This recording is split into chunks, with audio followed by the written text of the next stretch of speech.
And overwhelm can come in many different fashions. It can be like, I know you've been doing a tremendous amount with in-person and presentations and meeting people and really hustling out there doing that type of stuff.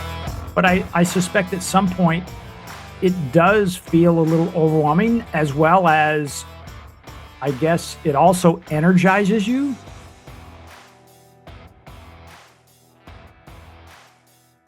Hey, welcome to another episode of the Twisted, Bent, and Exhausted Entrepreneur Podcast. I'm Jeff Harrison, along with Leslie Spohr.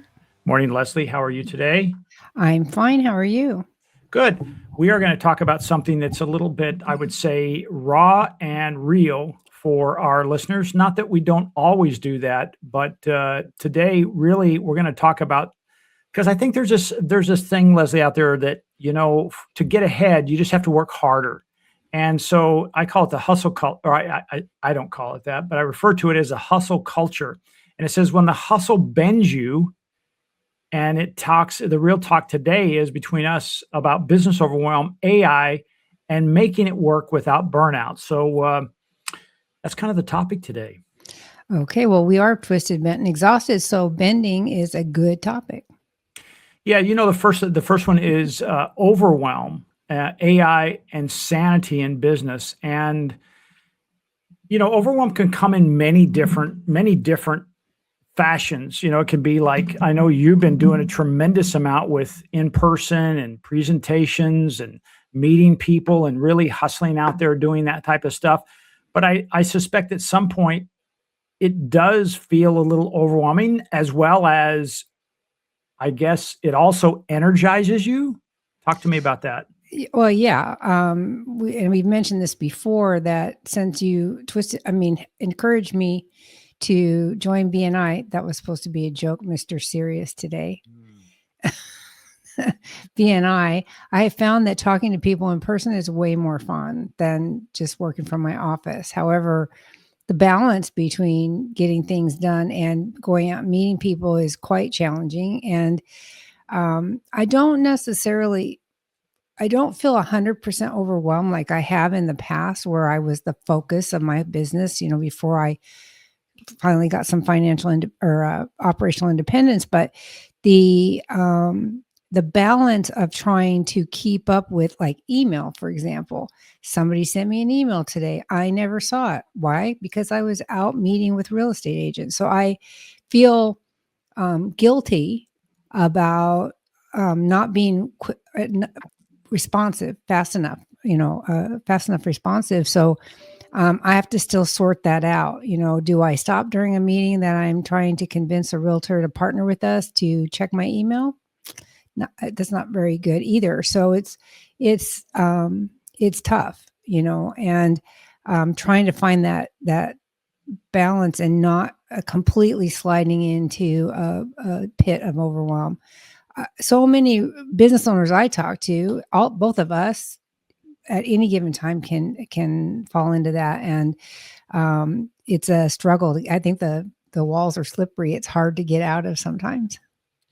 Yeah. And again, this is probably a guy thing, as I'm accused of, is trying to see the solution instead of hanging out in the problem. Is I look at that and I think, okay, let's use this email as an example. Something that we could do, and a lot of people do this. I think of many of the people in our BNI group who, when they're out, an attorney or a banker will have an automatic reply on there. And for myself, for the longest time, I have an auto reply that said, hey, I check my emails a couple times a day, once in the morning, once in the afternoon, and I'll get back with you as soon as I possibly can. If you need something sooner than that, then text me. And so that kind of takes the urgency out of the person sending the email and putting the pressure on you. Like, hey, I responded to everybody and I let them know, because I run a business. I'm not just sitting here waiting for your email to come in. And that's a good idea. And I'm still building my business. And I think that is one of those, I would say, sometimes overlooked things that saying, okay, well, we can take care of that. One little simple thing. It doesn't require any real big, technical skills. It's just going into your inbox and saying, okay, I'm going to change this setting. and just put it in there permanently, and say only send this to people who are in my contact list. So every time somebody sends a spam, it doesn't send that. It's only to people in your contact list. And I did that, I don't know, 4 or 5 years ago, and it just seemed to make a difference, because at least the other side was like, okay, at least he's acknowledging, even if it's automated, that my email's coming back. So for those of you that have that situation, like, a lot of us, when we say entrepreneurs, we're the ones who actually drive everything, right? Mhm. I mean, Yeah. you have people Yeah. out there working for you, you have people working for me, but at the end of the day, when it comes to getting in the ring and going 10 rounds, it's you and me. That's right. It And is for sure. And both of us end up bloody and bruised sometimes too. so it's like, okay, what kind of systems, and we'll talk about that in a little bit, what kind of system can I put in place to give that impression that my business isn't just some kind of message in a bottle floating around the ocean. I hope somebody gets the message. No, Yeah. this is a professional step. So that's just Yeah. a topic there.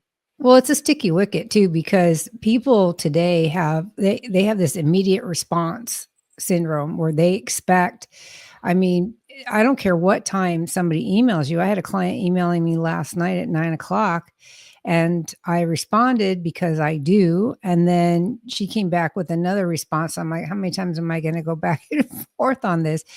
And I will do it as many times as it takes. I don't really mind.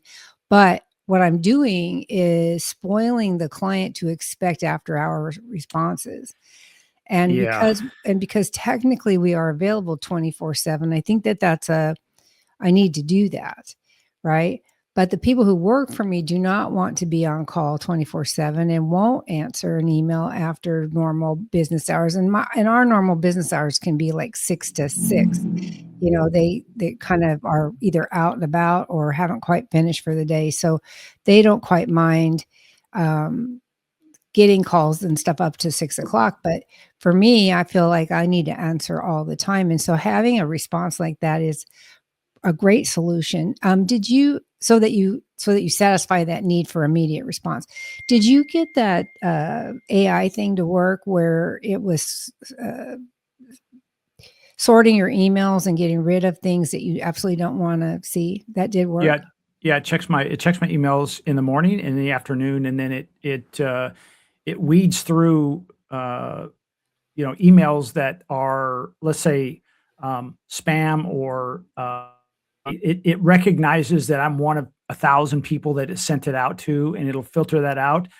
And then it will also pick out emails that I receive that I need to respond to, and it'll create a draft, and then I can go back in and check them and decide whether or not I want to send it, adjust the draft, whatever. And the cool part about that is, and it's even getting better now. Gmail has actually, with Google Gemini, has added that in there, where it will now respond in your voice, because let's face it, it has received, as I'm looking at mine, I've got 20,000 emails in there.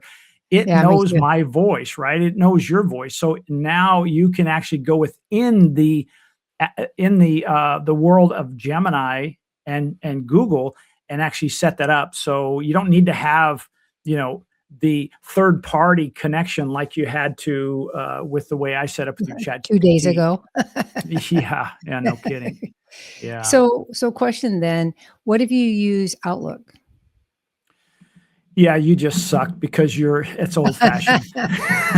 I have No. Gmail too, but I have a business email account. I have 2 business emails accounts. So are those able to be somehow indoctrinated into that process? Well, you can go in to Outlook and you can set up that type of automated response, just like we talked about in Gmail, of saying, Mm, "Hey, I've received your email. I check it X number of times a day, and if it's an emergency, please text me at this number." Right? mhm. And I think most of us anymore, Leslie, stop me if I'm wrong, but it seems like in every meeting, whether it's in the bathroom or it's in a conference room, we have our phone with us. Yeah, And unfortunately. yeah, and we have our opportunity to then say, could I take care of this? This is an emergency. And I think now the decision is upon us, not somebody bothering us that's calling our phone when I'm in the middle of a meeting, right? I can say, okay, I can process this like this is not a 911. It's more like a Right. 411. And if you don't Mhm. know what that means, well, you just need a You're few more too gray young. hairs. Yeah. Yeah, Yeah. yeah. 411 is information. That's what we Yeah. used to call when I was a kid to get phone numbers instead of getting a phone book.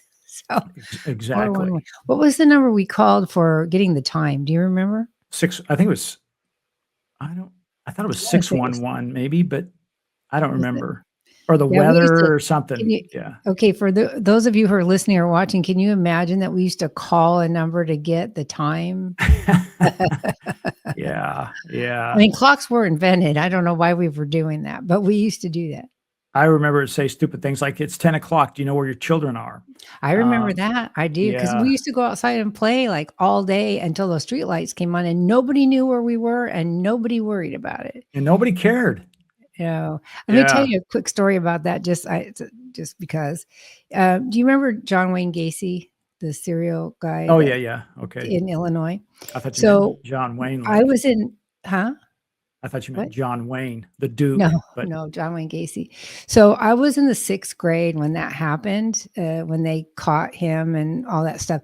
Do you know that they sent us home from school, because now remember, I was going to school in Illinois, but I was in, like, Central Illinois, and that was, like, in Chicago, so it was, hours apart, mm, and they sent us home, and we walked home. And I remember thinking, even in the 6th grade, 12 years old or whatever, I'm thinking, if there's a bad guy out there, why are they having us walk home? Because I didn't understand the distance issue. yeah, yeah, I know it's weird. I don't interesting. know. I get these random thoughts. I apologize. That's okay. So we've kind of been talking about this overwhelm, but we're talking a little bit about it's not tools. Right. It's systems. And Right. you can get sucked into this overwhelm when it comes to tools. And I had a conversation with a gal out of Cincinnati yesterday about this, and I met her through a BNI marketing group that I just joined.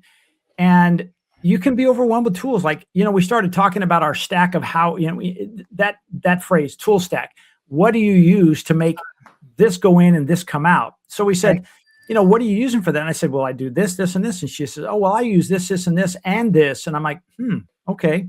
And then later on, I had a meeting with another client out of Seattle, but my partner working with this is out of Chicago. And we're talking, and before he came on, we were talking about something I'm building for my content accelerator. And he says, you know, there's a new way to do that. I'm like, oh crap. Oh, I mean, crap. I'm Rabbit almost hole. ready. I'm Rabbit almost hole. ready.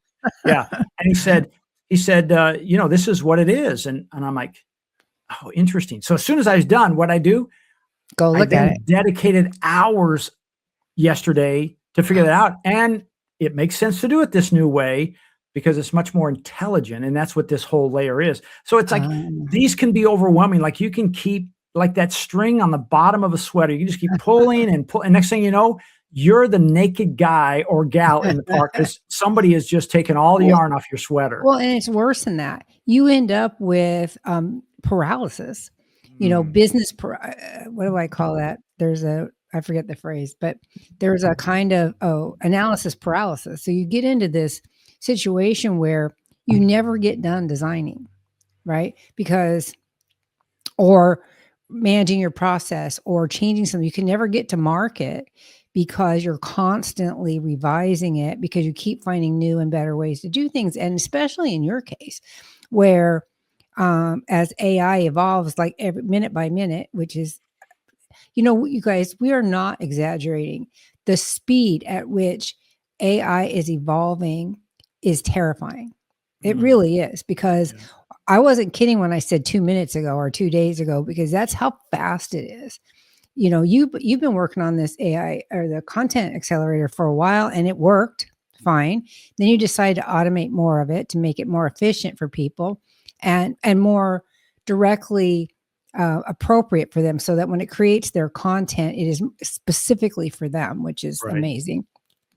And you were almost ready to take it to launch, and now something else came up that can make it even better. You have At some point, we all of us, not just you, all of us have to stop and say, is this good enough? Yeah. You know, It's because Otherwise, you never get it out there. Well, you know, you're right. I'll go back to this gal from Cincinnati, and she was interested in the Content Accelerator. And as it is, it's a massive improvement over what she does.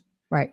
And she likes the idea of not only using it for herself, but also potentially then white labeling it as it is, not as it's going to be. Right. And so I think sometimes we forget, you know, we keep going down the trail that we're on and we keep thinking it's got to be a little bit better, but we forget how long or how advanced we've come or far we've come from the days when we used to say, okay, I got 17 writers on staff and they're writing articles and it's taking 7 to 10 days to turn these around. I forget about that. And it's good to revisit and talk to other people that are outside my silo, if you will, which is quite frankly, it's a pretty lonely silo because I don't talk to a lot of people who have what I have, even though they're doing business. And you're the same way, right? Right. When you talk to people about your software, they're like, oh my God, I wish I had this. And you're like, this is year 20. Well, and speaking of the software, I'm doing procedures, refining procedures because we're kind of at the end of our redesign effort after 18 months. And I'm doing new procedures for my licensees. And I realized that I have now 7 different ways to set up a client in my database in order to accommodate all the different ways that licensees have told me they run their business. And it wasn't until like the last couple of 5-day challenges that I realized I think I've got all the different versions. Wow. And so we now accommodate all of those. And which is what you're saying, like how you have to adapt your tools. But I wanted to go back to what you were saying about it's not the tools, it's the systems and how. Let me compare this to something that I think everybody can relate to, and that's streaming platforms. Okay. I had somebody do an analysis a year ago of my all my subscriptions to see how much a month I was paying for things. So I could make a decision and says, yeah, I don't need all this, or yeah, I'm fine, or whatever. And at the time, the price was reasonable. And I only did that with my personal stuff. I didn't even look at my business stuff because now I don't use anything other than my own software. So I looked at that and it was okay. But now it's becoming so easy to sign up for stuff, right? It's so easy to sign up for a new application, a new streaming platform, a new whatever, that we're all getting poorer by the day, I think, because we have all these different tools. And it's the same for $10 a month to death. Yeah, $10 a month to death. So when you look at all of the business tools that are available, I mean, whether it's AI and all the bazillion different options that are available to you, or that have AI on their name, which is the new thing, right? Or all the regular tools. Way back, I told you this story before. We were using a project management type application to track projects for clients. And eventually I took what was there in front of me and put it in my own system. I didn't really need a separate system. I added it to mine. But it's easy to get caught up in those and forgetting to cancel subscriptions and to have all these things laying around. It's like going to the gym. There's another example. You sign up for the gym, you have a monthly fee, you go diligently for a while, and then you start to slack off. And then pretty soon you're not going at all, but you're still paying that monthly fee. And they know that. And they know that. I mean, that's the reason for subscription-based services. So it's easy to get overwhelmed with the number of tools that you have. That's one of the questions I ask in my 5-day challenge too, is what tools do you use? So I can look and see what can we consolidate? Is there something better for this? Is there a way to do this easier? Because otherwise, seriously, it just becomes too much and you don't remember how to use different ones, and you have data stored here and data stored there. And it just, and that itself, Leslie, is overwhelming because you have to, like for us, early on, we had many different platforms I had to make sure that we had access to for all my staff, because it wasn't a straight line. It was, well, you got to go here, then you got to go here, then you got to go here, then you got to go here. Oh, and then we're going to put it on their website and their YouTube channel. Now we've cut that down quite a bit. And I was having a conversation last night. I'm a board member of a charity organization in the Valley, and we were having a conversation about something. And I said, you don't have to go looking anymore for the right tool, because most of the tool has so much other stuff you don't ever use that you're paying for. I said, we live in a time now where we can really code something for you without being a coder and build it for you. And they're like, you can? I'm like, yeah. Like yesterday, I had a client and out of Chicago, another client out of Chicago, and we spun up a website for them in about an hour. And about an hour and 15 minutes later, the website was approved, and it was all coded, custom coded with all their information in there. And they're like, I don't know how you did it, but that's fantastic. And I'm like, well, that's the world we live in. We don't have to go searching for the tool. We just have to say, it's almost like living in Star Trek, on the Star Trek, and saying, okay, I want X, Y, and Z. And all of a sudden it's like, there it is. And I know. It's so I think fantastic. the more we realize that, the better off we'll be. And all of a sudden we'll say, I don't have to have 20 different systems. Well, look at what we just did with Concierge Works, which I haven't launched quite yet. I got to see the database. But what we did, I was able to design that in no more than a couple of days, I think, when I actually sat down to do it, using AI to help me to do the design and to define all of the characteristics of that product, right? And then I turned it over to you, and you guys had it built. And I don't know how many hours he actually spent, but whatever it wasn't very many compared to what it would have taken if I had sent that to my IT people or my existing IT people. Or, you know how long it would have taken me to write all that out myself and to articulate it in a way that a programmer can understand? Yeah. I can do it, but it takes way longer than a couple of days. 100%. So where we're at in history as far as technology goes is both exhilarating and terrifying. Well, because we both know, at our age especially, we both know that there are nefarious people out there that are going to use this for evil, this stuff. They're already doing it. I'm already getting emails that say, oh, the membership you signed up for, you just need to pay this invoice. Leslie Spohr approved it. It's sent to my AP. Leslie Spohr approved this. Just go ahead and sign this, and we'll start your subscription. I didn't approve that. I didn't do that. That's not me. Yeah. And it looks legitimate. And even the email addresses look legitimate. You can't even tell. I used to be able to tell spam by that. You can't even tell that anymore. Yeah, it's crazy. I just want to, before we go to this next topic, I want to make something so blatantly obvious and simple between a tool and a system. Okay. If you had a bottle of shampoo, on the back of it, its directions are lather, rinse, repeat. Right. That's a system.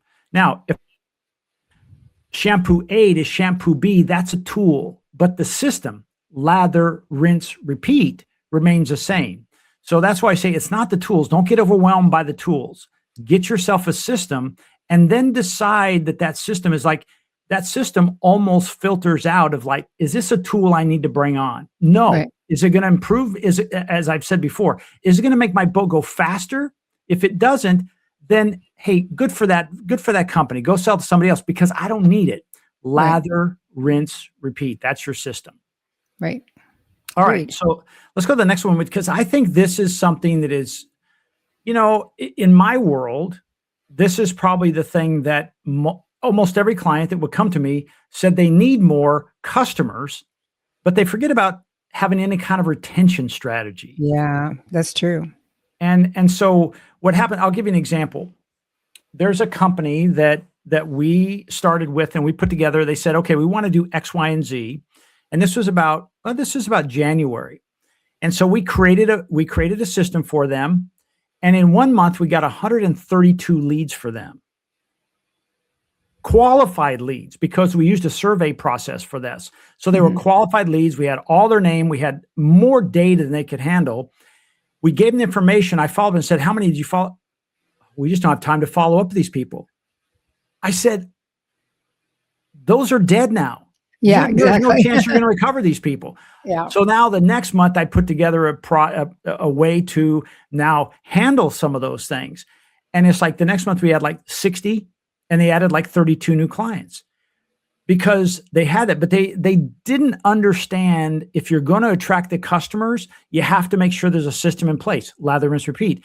But here's the part that I want to really stress, Leslie, and I'll just turn over to you is this retention thing. Once you get that customer, we've all heard this, it's so much more expensive to get the customer than it is to keep them. And it's like, what does it take to keep your customer? Like for me, maybe it's a better job of explaining really what goes on in the background so you realize, hey, Jeff really is earning his keep. Because sometimes I make it sound and look easy, but we work our butts off for our customers, right? Oh, you absolutely do. I know that for a fact. I'm one of your customers. Yeah. And so when it comes to retention strategies, like where do you think most businesses could probably improve upon that?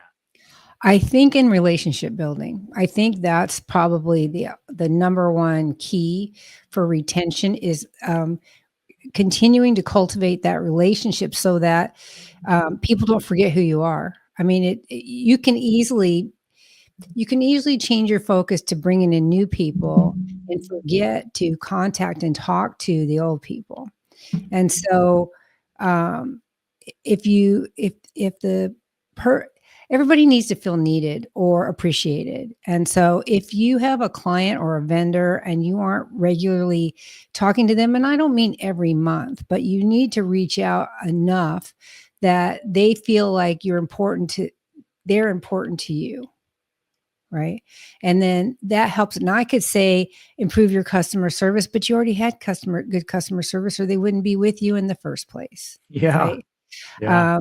Managing their expectations is really, really important because depending on what your relationship is bound over, whether it's social media marketing or content marketing or absentee home care like we do, whatever it is, what was I saying? You could still manage their expectations about these are the results you're going to see, or this is how I communicate what got done with you. When we do a home check, the client automatically gets a document email that they get an email notification that one has been done and the information is available to them online. Simple, easy peasy. I was just telling this story this morning, by the way, just to digress as I usually do. That when I first started Executive Errands, people didn't trust that I was going to do what I said I was going to do. And they're like, how do I know you actually came to my house? Well, here's what I want. I want you to fax me from inside the house a copy of your 2-part form that you're going to do. And I went, okay. But eventually I built that trust and eventually I automated that process so they didn't have to worry about it. And now nobody questions it. Well, our reputation is such that nobody questions it. But managing their expectations is big because a lot of people don't know what you're doing. Like when we do a home check, if we do something extra, I'm always on my people, please write it down. You don't have to be nitpicky, but you need to let the client know that you did something unusual so they know that you're detail oriented and you're paying attention.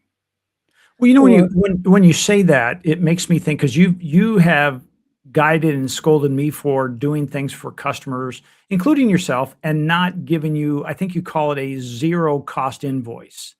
Yes. To have your customers realize that you're going outside the boundaries or the scope of your work to try to give you more, to try to give them what they're looking for. Can you explain what you mean by zero balance invoice? Yeah, we just did this yesterday. Do you know what efflorescence is? I have no idea, but watch your language. There may be kids listening. Efflorescence is salt deposits or calcium deposits that show up when there's standing water. You can see them on sidewalks, white, dusty looking things on sidewalks and patios and what's that called again? Furniture. Efflorescence? Mm-hmm. Yeah, I see that all the time. Yep. Yeah. And block walls, it's on those a lot. And it's really a pain because once you start trying to take care of it, it just like tells it, oh, come on and come back, So we had a client who she has saltillo tile patio, and it was in really bad shape. And so we cleaned it really well, and then we sealed it to give it a gloss, and it was gorgeous. She had pictures. She knows it was gorgeous. Well, that was September. And this week when we went to do her prep for arrival, there's efflorescence all over that patio, big white patches all over it. And so, and most people don't know what efflorescence is or what causes it. And, we've had a lot of rain this year, and it turns out that her patio is flat and has no drainage. Oh, So wonderful. water just sat there. And so, and you wouldn't even know, because between the time we get there, it might have all evaporated by then. So, you don't know. So I told her, she was very upset because she just paid for it and she didn't know what it was and she didn't know why it was happening. And so I explained it why. And then I told her, I said, look, we're going to go do a courtesy clean of your patio and see how much of it we can get off of there. And so when we do that, I always send them a $0. First, I told her it was a courtesy, but I'm also sending a $0 invoice to remind her that we did something to her for no charge. And it's not a, hey, look what we did. It's more of a way for them to get a sense of value for the services that we provide. Because oftentimes, at least in my business, and I'm sure this is true in your business as well, oftentimes people forget what they have you do over the course of a month or a year, right? They forget. Yeah. Or how much they ask of you. I know I do that with you all the time. I forget how much I rely on you. And so they, when they go to look at their invoices for the year and do their taxes and whatnot, they can see, oh, look, they did all this stuff at no charge. Now, we don't do it a lot because I'm in the business. I'm in a profit-making business. It's not a nonprofit, but there are occasions where it gives immense goodwill to do something for somebody and not charge them for it. And and my handyman is really guilty of this. He wants to do all these little things and not charge. And I tell him all the time, it's fine for you to do that, but you still need to charge me. Whether or not I charge the client is irrelevant. And if you're giving it to me for free, you need to tell me so I can manage my client's expectations. I may decide to pass that through and not charge them for what you did, or I may decide to charge them. There are so many factors that need to be considered before that you make that decision. And, and that's the reason I guess I don't like it when you use the word scold, but I know that that's how it comes across when I talk to people. With you do so much for your clients. I mean, you're probably one of the most generous people when you go to help them because you really want to help them. And it's so easy for you to help them. Yes, all your people work really hard, but the idea creation and the opportunity to automate is so second nature to you that you just want to do it and help them. And then they don't know it. And so they can't appreciate the extra effort you're giving.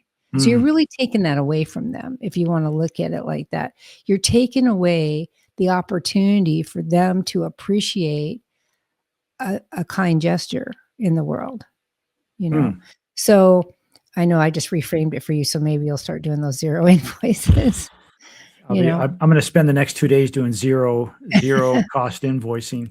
I know it seems like a pain to do, but really and truly, when you're in a customer service-based business, regardless of what your service is or what product you produce for them, in your case, you're designing products, they need to know when you go above and beyond because they can't read your mind. I tell people all the time, I have a lot of superpowers, but mind reading isn't one of them. And so, and clients are the same way. They like you, they use you, they want you.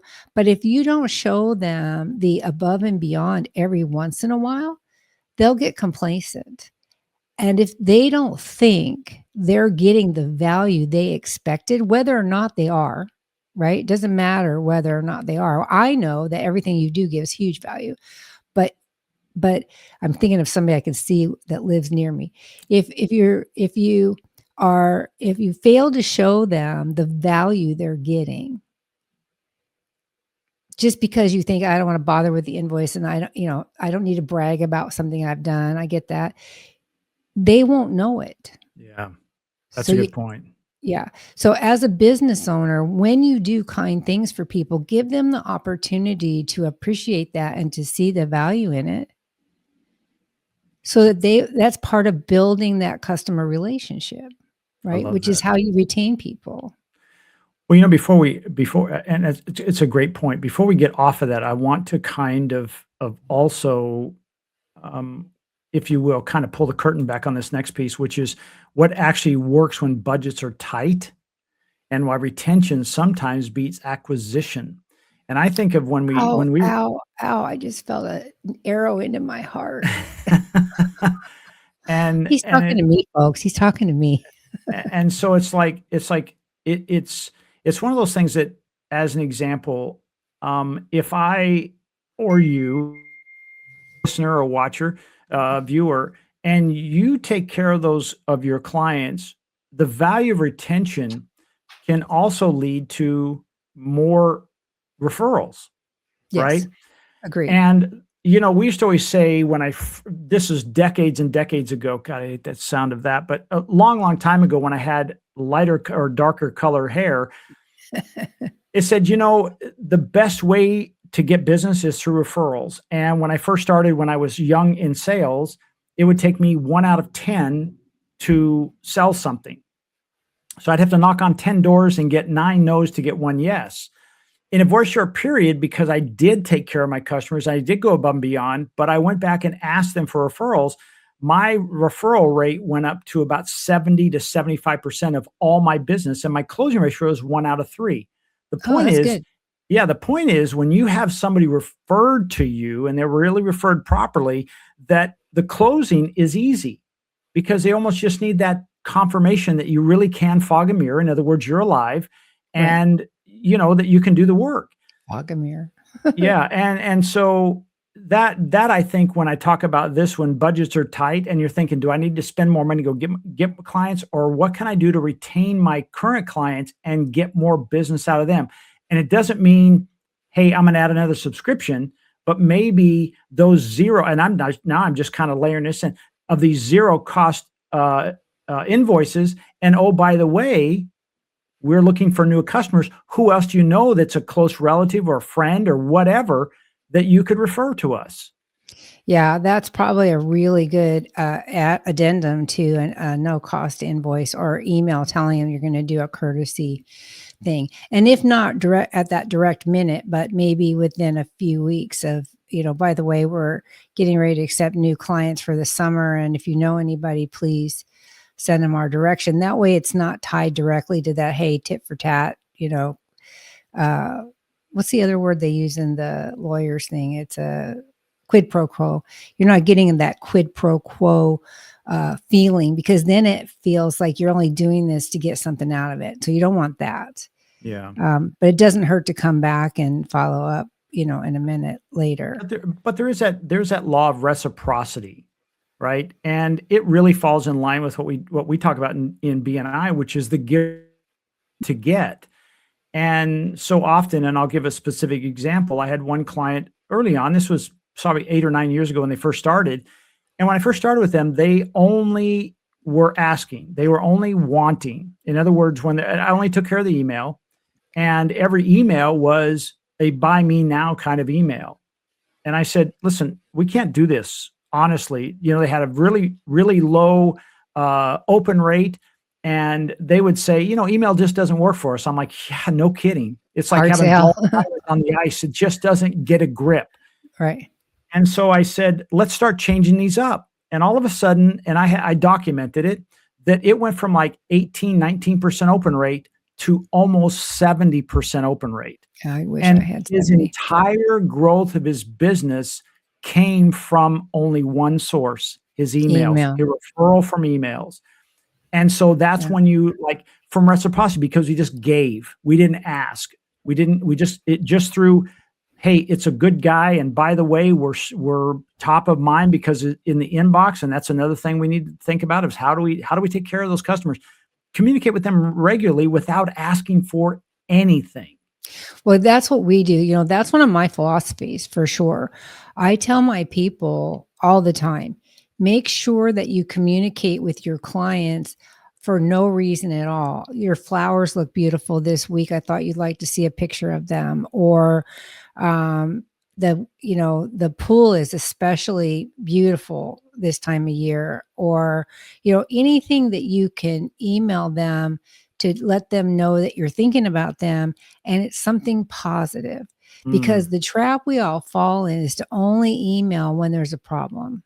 isn't And that the the truth?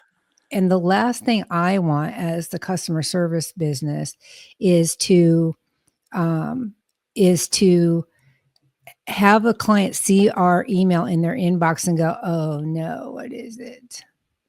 Yeah. I made that mistake with a client recently. I'm ashamed to Mm. admit it. Why do I tell you everything on the air? It's not good. It's It's truth like serum, baby. it is. You must give me some sodium pentothal or something. Or Uh, it feels like this is a confessionary. Yes, yeah, Father, kind of, I huh? have Yes. sinned. Are there really people on the other side of that screen? I don't know. Uh, But no, I have a client who only calls me when he's upset about something. I mean, he does not ever call me, which is exactly the opposite of what we try to do.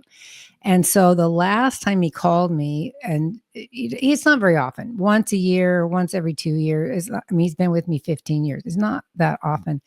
But the last time he called, it fell out of my mouth before I could engage my brain. It said, "What's wrong now?"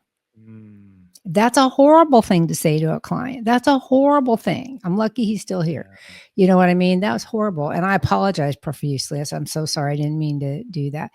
Uh, but truly, when somebody only calls you or emails you when there's a problem, that's what you expect. Yeah. That's why my daughter hated being the IT help desk at one of her companies, Only because problems? yeah, nobody ever said anything to her unless they had a problem, and she Yeah. got sick of it. And I get it. So in our business, and I know, I think you do the same, don't you? Do you ever reach out to your clients and just say, "Hey," and just checking to see how this is going, or want to share a new report with you or Yeah, something? I try to, like, as an example, one of our clients, Fraser Pest Control. When we first started, they were getting 200 views, or no, excuse me, 100 visitors a month. And so every 28 days, we'd get an update, and it would go to 200, then 400, then 600, then 1,000. And That's I so just awesome. shared that with them. It was a lot of fun. And conversely, what they started doing, and we heard this week in our BNI meeting, where Joe, the owner of the company, stood up and had something to say that, what happened is, because I kept giving positive feedback, what Joe does is, and Julie too, is when they share something, it's always positive. It's not like, "Hey, why didn't you do this? Why didn't you do that?" No, they share that message back. So I think it's almost like that thing is like, if you want your milk to be chocolate, you have to put the chocolate milk in, the white Yeah. milk. It won't do it on its own.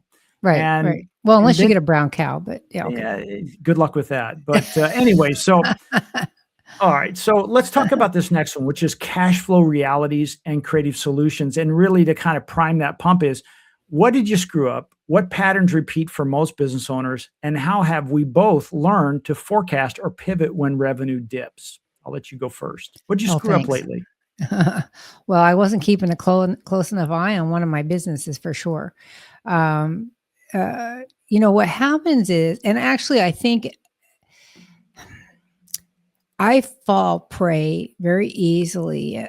Hopefully, you can relate to this. I fall prey to shiny objects. Mhm. Like with AI, the advent of AI to the level that it is today, I absolutely love it. I use it constantly.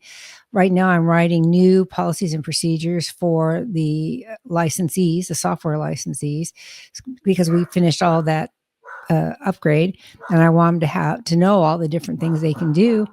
And AI is writing it all for me. I just tell it, and then it does a beautiful job because it's done so much work for me. It knows how I talk. It knows all of the information about my software and all that. So it can do for me and save me time. I don't have to write every single word. I can just do chunks, which is awesome.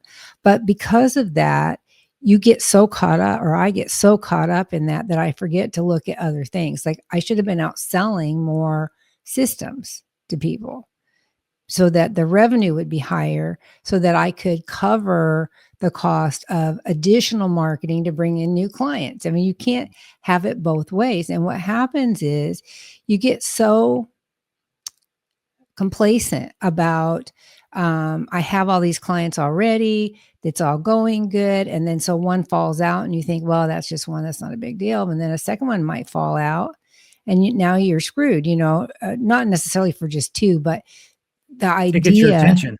yeah, the idea is that if you don't retain the clients you have, now some things are beyond your control. When the clients, why do I always have a dog barking in the We're going to background? start changing our time because it looks like the mail service comes at the same time every It's week. UPS guy out there. That's why she's barking. That's what I'm talking about. I know. Hang on a second. So while she's talking about that, I'll talk about, what did I screw up? And I think for me, I think the part that I screw up is I want to tell every customer that comes aboard that, you know what, we create content and you, based on where you come in at, it's going to take some time. Please do not expect overnight results. If you want overnight results, I'm probably not your customer or your source. Solution. Yeah. Yeah. I'm not your solution. And so for me, that's where I've lost a couple of customers in the last 6 months because I told them it would be 6 to 9 months. And in 3 months, they're coming back. I'm like, hey, I haven't seen any big changes. I'm like, you know what? You were 150 pounds overweight. You are not going to look like, in 3 months. I'm sorry. And I feel like for me, I screwed up by not being even more. I feel like I need to have them sign a waiver that says, I understand this process could take 6 months before I start seeing anything. Because, again, I'm going to go back to Joe Frazier with Frazier Pest Control here in the Coachella Valley, that it took about 6 months. And now Joe has stood up in front of our group and said, they're getting consistently between 30 and 50 new clients a month. But it didn't happen right away. I want that. Well, again, you're basically a new client. You're in that 3 to 6, you're in that 6 month window where really it's only been like 3 months, 2.5 months. I know. Oh, I know. And so there's no momentum built. And so what happens, and I just made a video about this, about, we live in a chaos world, meaning business owners. We try something, we get excited about it, and then something happens and we're pulled away from it, or it doesn't give us the result we want and we go to something else. And it's like, I've said this before, it's like planting a seed in the ground, right, and then watering it for a week and it's not there. So we dig it up and we put something else in there. And you're like, you didn't give it a chance to germinate.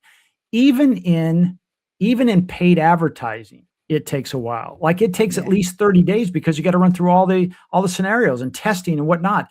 But once you get it, it makes a difference. So I think for me, the screw up is I just need to be a lot more blunt with my customers and say, this is the reality. I'd rather you just go to someplace else or keep trying to do it on your own instead of me working my, what off of my staff. And then I have to tell them 3 months from now, hey, XYZ business is no longer with us. And like, God, we're just getting traction. I know. So that's it. I know. It's horrible. And sometimes it's just, there's other factors beyond your immediate control that causes that to happen. But, I'll tell you a story. You know me, I like to tell stories. I'll tell you a story about a client where that happened to us years ago. She bought this house in Palm Springs and it had this enormous ficus hedge around the front of the house. Enormous. Like it had been 50 years old. I don't know. It was huge, and it was thick, but it was all wood on the inside. You know what I mean? It had leaves on the outside, but wood on the inside. And she wanted it cut back and it was summertime. And I'm like, first of all, this is going to look terrible if we do this. I mean, it's going to be all just wood. It's going to take a long time for this to come back. We can do it a little at a time. She goes, no, I want you to like really shape it up and make it square and all this stuff. And I said, it's going to look terrible. And she goes, I don't care. Do it. So I did it. And then what happened? We had 117 degree heat for a week. So the ficus didn't die. It looked like it was dead. Dormant. There were green all along the bottom, but it wasn't any it was horrible. The city threatened to ticket her for the appearance of these bushes.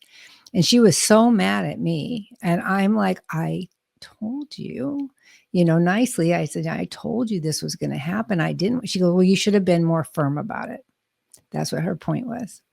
And, I guess I could have said, no, I'm not doing it, but I'm in the make people happy business, not the say no business. So Right. and I felt like I had told her what was going to happen and I should have not. So since then, I no longer do that. If I know something is bad, I just tell them, look, we just can't do this because you are going to be so unhappy with it that it's not going to be worth doing it for me, because eventually she kept us on for a long time and she ended up putting a block wall out there and everything was good. But over time, she just, her use of us just faded. She never fired us. She just faded away, which is also, and despite us trying to maintain a relationship, she just pulled away. So, because it's their mistake, but really as the business owner, it's our fault because we weren't adamant enough. Yeah. We weren't strong enough to say no, because sometimes no is the right answer. Yeah. Right. So as long as you learn from it, like we learned that if it's bad, we're not going to do it. I'm sorry. You'll have to get somebody else to do it. But in a way, Leslie, now, again, I'm going to leverage the content messaging is, certain things you don't do when it's not, the right season. And one may be trimming your bushes. And here's the result of that. So you kind of already educate your homeowners that you take care of in advance. So you can almost pull that up and say, I talked about this in pick a month, February. I sent out an email and it was a beautiful article. Here's the link. And I just want to point this out. Now realize this is your choice, not mine, because I'm telling you statistically, this is what's going to happen because we tend to have this heat. If you want to do this, that's okay. But what's going to happen.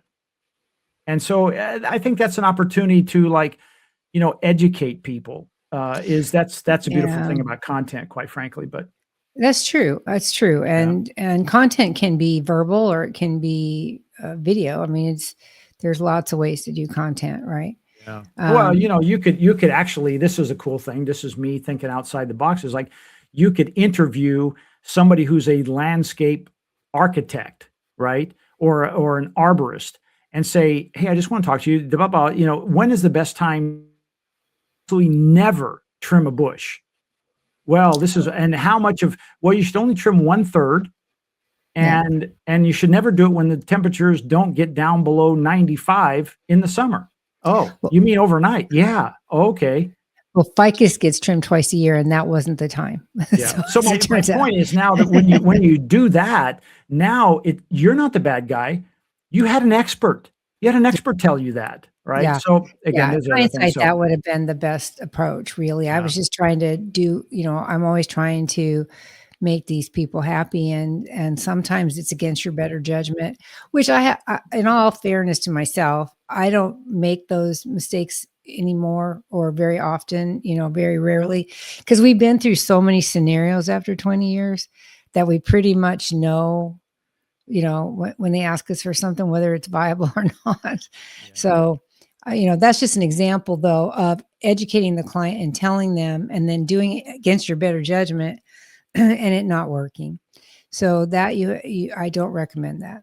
Actually, we're kind of running late on time. We have a lot of topics here. We've been at it for 53 minutes. Oh my gosh. And I'm just looking, I've talked 4 minutes and Leslie's talked 58 or 48. So that's not true, is it? No, it's not. I have 5 minutes.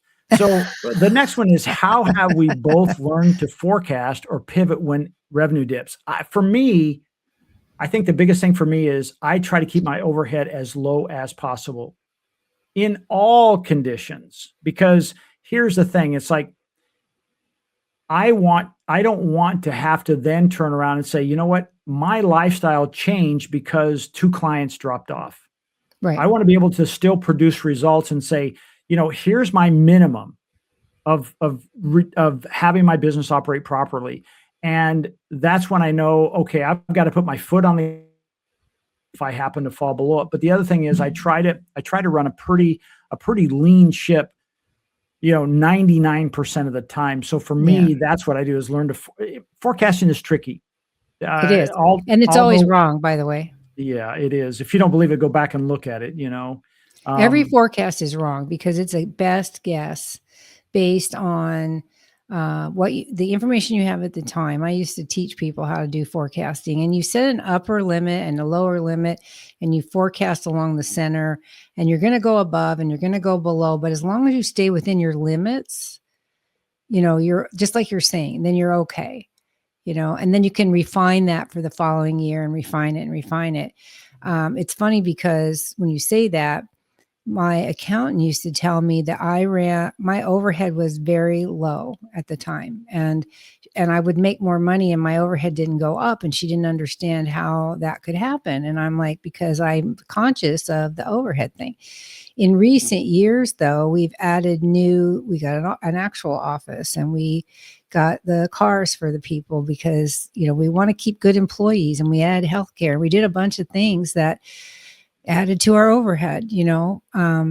Was it necessary? I think so, to keep good people. It was necessary because in this day and age, it's very hard to find good people. mm, But I wasn't watching my numbers close enough in some areas to make sure that we were where we needed to be, because you always have with any forecast, you have some wiggle room. And so you need to be conscious of that and take care of it. And so revenue is cyclical. It does, the whole economy, does up and down. I've seen downs when the housing market crashed. I've seen downs with COVID. I've seen downs with this last year has been a down for so many companies because people were worried about the economy and weren't spending like they used to. I think it's going to be great this year though, but there's always these dips. And so you're right. What would you recommend to do to pivot when the revenue dips?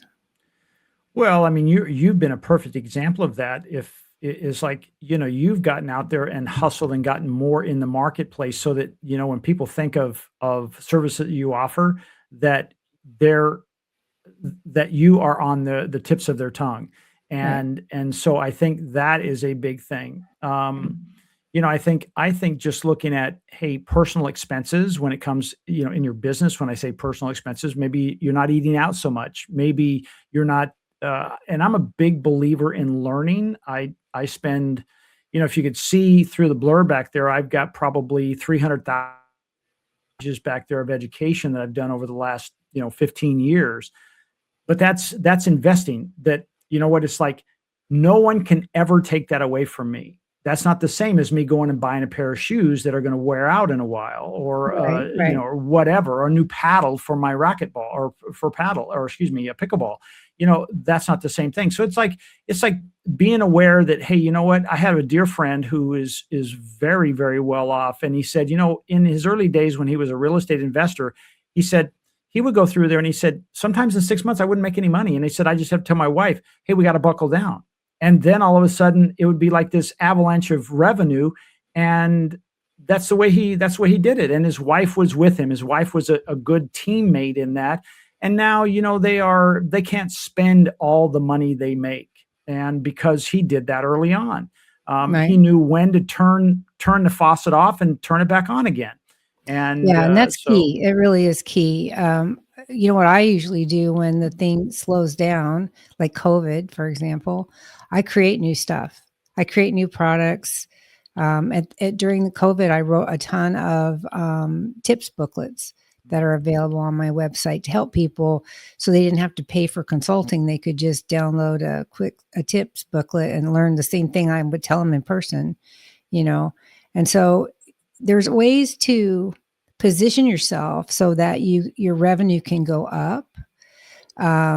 If you don't stop when revenue drops, because that's what a lot of people do. Stuff starts coming in. I hear people at chamber mixers and stuff all the time. Oh my gosh, my business is down 30%, and I sit around do nothing because I don't have there's nothing to do. And I'm like, no, There's always something to do. You have to keep working forward, and in your mind is like, yes, it'll come back. It's coming back. It is back. That's how you keep that positive momentum. If you stop, everything stops. That's what happened to me. That's why I started to say before, is because I stopped going out in marketing and wasn't going anywhere until I got in BNI. Your pipeline dries up. So now I'm rebuilding my pipeline. Well, I'm gonna say it like this. It means kind of the same way, but your in-person footprint faded. Right. And so, I work in a digital footprint for a lot of clients, and my goal is to help build a strong digital footprint for you. And so for you, yours is one of those things like you need to be in front of them and reestablish your footprint in their world. And you're doing that. Right. For me, as an example, I've got 4 events scheduled that I'll be involved in the next 2 weeks because I need to get back out there. And for me, it's for my health, because it's really easy to sit in my office, work on things, and that the monkey mind is grinding away and telling me, how bad I am and what have I done and blah, blah. And I need to get out and realize, hey, first of all, I'm not in this alone. And 2, there's tremendous opportunities, but they're not knocking on my door. I have to go out and meet them where they are, not where I want them to be. So exactly. Yeah, that's my tip of the day. Maybe you want to tweet that. I don't know. No. You want to tweet it? Is that what you said? Yeah. Here's Jeff's tweet. Yeah. All right. Well, let's kind of wrap it up. We've been talking today about when the hustle bends you.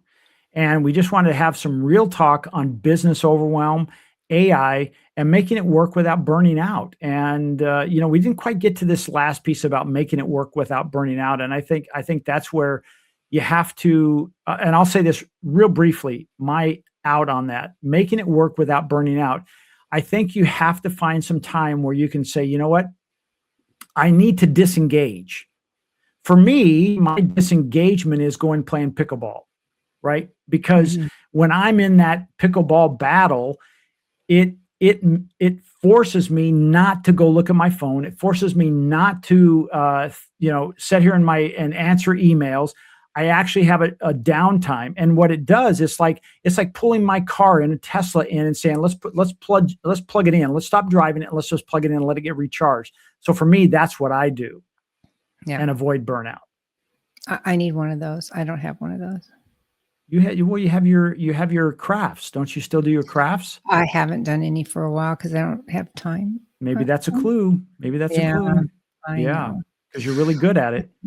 Thank you. I do like that. That is it used to be flying, it used to be, because I have a pilot's license. So it used to be flying, because that's the only thing I would do that would take all of my attention. I couldn't think about anything else. I couldn't do anything else. I had to focus or die. It was really kind of one of those situations. And so it was cathartic to fly, and then about, I don't know, probably 10 years ago, I started getting sick when I fly myself. I don't get sick on a commercial aircraft, but when I would fly myself, I would get motion sick really bad. Interesting. So I had to stop, but that was my thing then. And then crafts is my thing now. So I guess I better get back on that. You could make craft, and you could say, you know what, for me, you're making this for maybe a client. And it could be a gift that you're giving them. And then I think they see you in a different light, wouldn't they? If all of a sudden you're not just Leslie that takes care of my home, but you're a real person. There's something behind that. And you're very crafty. Oh, that's a good place to end. Yeah. All right. So, hey, thank you for joining us on another episode of the Twisted, Bent, and Exhausted Entrepreneur Podcast. This is season 2. I think this is episode 3, season 2. I just want to say thank you for joining us. My company name is Swing Point Media. We're a digital marketing agency that really leverages the power of AI to build content and help our clients attract their ideal customers. And with Leslie. Hi, Leslie Spohr, Concierge Business Solutions and Executive Errands. Concierge Business Solutions is the company I do this podcast under. It is my small business consulting, education and training, 5-day challenges software for the lifestyle management industry. and now Concierge Works, which we'll talk about on another episode. Cool. All right, Leslie, thanks for joining us, and we'll see you again next time. Take care. Bye, guys.